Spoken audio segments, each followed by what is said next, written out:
នៅក្នុងដំណើរបែបជីវិតយើងម្នាក់តែងជួបប្រទះនូវឧបសគ្គភាពលំបាកនិងសេចក្តីតានតឹងពេលវេលាទាំងនេះអាចបង្ហាញពីភាពផុយស្រួយរបស់យើងប៉ុន្តែវាក៏បង្ហាញពីតម្រូវការរបស់យើងចំពោះការយល់ចិត្តនិងការគាំទ្រផងដែរ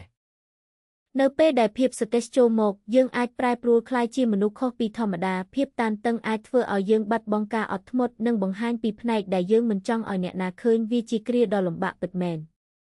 ឯភាពនឿយហត់វិញក៏ជាស្ត្រូវស្ងាត់មួយដែលធ្វើឲ្យយើងហត់នឿយទាំងកាយទាំងចិត្តនៅពេលដែលយើងអស់កម្លាំងលទ្ធភាពក្នុងការដោះស្រាយបញ្ហាក៏ថយចុះហើយយើងអាចនឹងបង្ហាញអារម្មណ៍មិនល្អដោយអចេតនាប៉ុន្តែនៅចំកណ្ដាលនៃភាពលំបាកទាំងនេះមនុស្សដែលនៅជិតស្និទ្ធបំផុតនឹងយើងគឺជាអ្នកដែលនៅទីនោះជានិច្ចពួកគេមើលឃើញពីភាពលំបាករបស់យើងហើយនៅតែស្រឡាញ់យើងទោះជាយើងបង្ហាញកាយវិការបែបណាក៏ដោយពួកគេមិនត្រឹមតែយល់ពីយើងទេតែថែមទាំងផ្ដល់កម្លាំងចិត្តការលួងលោមនិងជាស្មាសម្រាប់យើងផ្អែកនេះគឺជាសេចក្តីស្រឡាញ់ពិតដែលទទួលយកយើងទាំងមូលដោយមិនប្រកាន់ពីភាពខ្វះចន្លោះរបស់យើងឡើយសេចក្តីស្រឡាញ់បែបនេះគឺជាមូលដ្ឋានគ្រឹះនៃទំនាក់ទំនងដ៏រឹងមាំដែលជួយឲ្យយើងឆ្លងកាត់រាល់ឧបសគ្គវាបង្ហាញថាសេចក្តីស្រឡាញ់ពិតមិនត្រឹមតែស្រស់ស្អាតទេតែវារឹងមាំនិងស្ថិតស្ថេរជានិច្ច